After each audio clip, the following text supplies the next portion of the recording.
各位觀眾大家好，歡迎收睇焦點新聞台。今日我哋要分析嘅係香港金融體系與房地產市場之間一個越嚟越重要嘅問題：商業房地產壞帳係咪正在將香港帶入一個新嘅清算週期？過去一段時間，香港市場表面上出現唔少改善跡象，住宅樓價跌幅放慢，股市有所反彈，旅客回流，市面人流改善，政府亦積極推動盛事經濟。呢啲因素令到唔少人認為香港經濟最困難嘅時候可能已經過去，但如果只係睇表面，好容易忽略一個更深層嘅壓力點：商業房地產。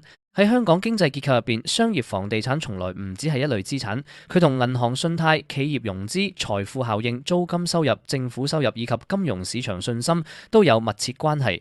當商廈、零售鋪位、酒店、工廈等資產價格長時間下跌，受影響嘅唔只係業主，而係整個信貸鏈條。最新嘅數據顯示，香港銀行體系嘅特定分類貸款比率喺2025年底升至2.01%。以歷史標準嚟睇，呢個水平仍然唔代表銀行系統失控，但佢釋放出一個明確信號：信貸週期已經由寬鬆、延遲、重組逐步走向確認損失與清算。特別值得注意嘅係，商業房地產貸款被視為推高分類貸款比率嘅重要來源，呢個並唔難理解。過去嘅多年香港商業物業依賴3個條件支撐：高租金、低利率、高估值。但係而家呢3個條件都發生變化。第一，租金收入轉弱。商業物業嘅估值核心係未來租金現金流。如果租客縮減面積、寫字樓需求下降、零售市道未完全恢復，業主嘅租金收入便會受壓。當租金下跌，估值就要下調。第二，資本化率重估。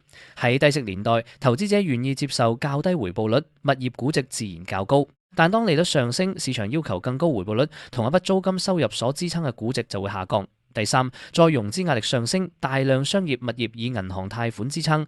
當貸款到期，銀行重新審視抵押品估值、租金收入同借款人財務狀況，部分借款人便可能面對加按困難、續貸條件收緊，甚至被要求還款或出售資產。呢個就係今日香港商業房地產壞帳問題嘅核心。佢唔係一日形成，而係多年高槓桿、高估值同埋低息環境逆轉後嘅結果。今次最具象旨意嘅係銀行處理問題貸款嘅態度正在改變。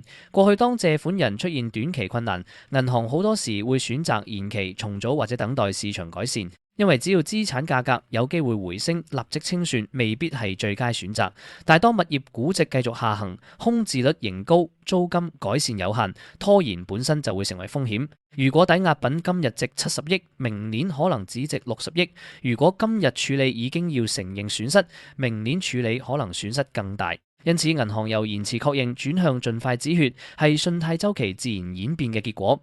呢亦解釋咗點解市場會睇到更多抵押品出售、資產接管同埋清盤程序。呢啲行動唔代表銀行突然冷血，而係代表銀行開始把過去幾年累積嘅問題資產逐步搬到陽光下處理。問題係呢種清算會否引發連鎖反應？答案要分3層睇。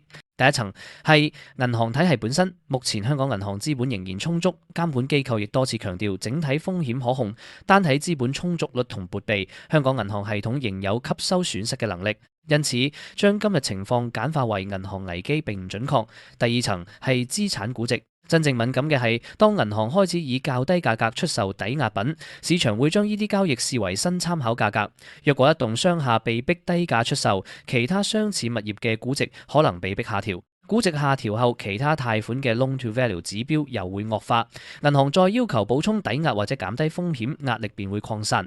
第三層係實體經濟。如果發展商、投資者、商戶同埋中小企同時面對資產縮水、融資收緊同消費疲弱，經濟復甦便會變得脆弱。表面人流回升唔一定等於盈利能力恢復，旅客增加唔一定等於鋪租能夠回到高峰，股市反彈亦唔一定等於銀行壞帳已經見頂。因此，香港今日面對嘅唔係一場急性金融危機，而係一場慢性資產負債表調整。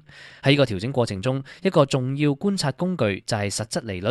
所謂實質利率可以用一個簡單公式理解，希鉑減通脹率。如果一個月希鉑係約2.64厘，而通脹係約1.7厘，粗略實質利率就係接近0.94厘。呢個數字嘅意思就係扣除通脹之後，借錢嘅成本仍然係正數。對樓市嚟講，實質利率比單純名義利率更重要，因為資產價格反映嘅係未來現金流折現。當實質利率高，未來租金收入折現之後嘅價值下降，物業估值自然受壓。當實質利率下降，估值壓力先至會真正減輕。因此，判斷香港樓市係咪見底，唔應該只睇成交量，也唔應該只睇一兩個月樓價反彈，更重要是睇三個紅綠燈：第一，HIBOR是否持續下行；第二，通脹係咪維持穩定；第三，實質利率係咪明顯回落。如果名義利率下降有限，而通脹亦都低，實質利率仍然偏高，物業估值就未必能夠快速收復。呢度就牽涉到香港另一個核心制度——聯繫匯率。香港由1983年開始實施聯繫匯率制度。港元對美元喺7.75至7.85區間內運行，並透過貨幣發行局制度兌換保證與利率自動調節機制維持穩定。呢套制度係香港金融中心地位嘅重要基石，佢提供匯率穩定，降低國際資本對港元波動嘅憂慮，亦都令香港能夠長期扮演離岸融資、資產管理同埋國際資本中介角色。但係聯匯亦都有代價。香港貨幣政策空間有限，利率好大程度受美元週期牽動。當美國進入高息週期，香港即使本地經濟偏弱，亦難以長期維持同美元息差太大嘅低利率環境。呢對商業房地產尤其重要，因為商業地產係典型嘅長久期高槓桿資產，佢對利率變化非常敏感。高息持續越長，業主現金流壓力越大，銀行風險評估愈審慎，估值調整亦愈難避免。所以聯匯對香港房地產係一個雙刃劍，一方面佢穩定港元同埋金融體系，另一方面佢亦都將美國利率週期直接輸入香港資產市場。至於外界討論嘅極端情景，例如美國政治風險上升，特朗普政府若果對港元制度或者香港金融地位施壓，香港係咪需要準備 Plan B？甚至係咪可能出現港元與人民幣一對一掛鈎？呢類討論必須非常審慎。呢個並唔係現時已發生嘅政策方向，而係情景分析。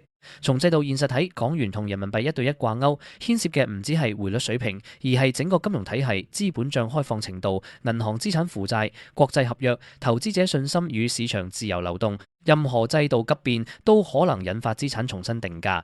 因此喺可見嘅情景下，更合理嘅主線仍然係維持聯繫匯率，透過外匯基金、流動性管理、監管工具同銀行資本緩衝維持金融穩定。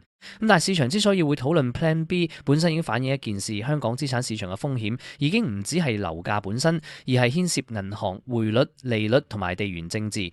咁最後，香港樓市嘅沉底之路係咪已經完成？目前仍然難以確認。一方面，部分地區、部分住宅項目，甚至中環寫字樓市場確實出現回穩跡象。但另一方面呢，商業房地產嘅清算過程先至啱啱開始加速，壞帳處理通常滯後於價格下跌。即係話咧，樓價可以先跌，估值可以先調整，但銀行真正承認損失、出售抵押品、接管資產，往往係後來先至發生。如果未來出現更多 forced sale， 市場估值仍有可能再被壓低。同時，全球市場亦都存在另一個變數 ：AI 資產泡沫。如果全球科技股出現大幅回調，風險胃口下降，資金可能重新避險。對香港商業地產嚟講，呢個意味住潛在買家會更加挑剔，融資成本可能再度波動，資產接貨能力亦都會下降。因此，香港樓市底部要成立，至少需要3個條件：第一，銀行壞帳比率見頂；第二，商業地產租金同空置率改善；第三，實質利率明顯回落，並且市場相信低息環境可以維持一段時間。喺呢3個條件未同時出現之前，樓市反彈可以係技術性反彈，亦都可以係情緒修復，但係未必代表真正完成沉底。總結而言，香港目前面對嘅唔係立即爆發嘅銀行危機，而係一場商業房地產主導嘅壞帳清算週期。銀行體系仍有資本緩衝，但係資產價格、融資條件同埋市場信心正經歷重估。呢個週期最值得關注嘅唔係某個數字，而係銀行由等轉向清嘅態度變化。當銀行開始清算，市場先真正知道過去高估值年代留落嚟嘅風險究竟值幾多錢。各位觀眾，你認為香港商業房地產壞帳會唔會進一步拖累住宅樓市？你認為聯繫匯率喺未來高息與地緣政治環境下，仍然係咪香港最穩定嘅防線？歡迎喺留言區分享你嘅觀察。多謝收睇焦點新聞台，我哋下集再見。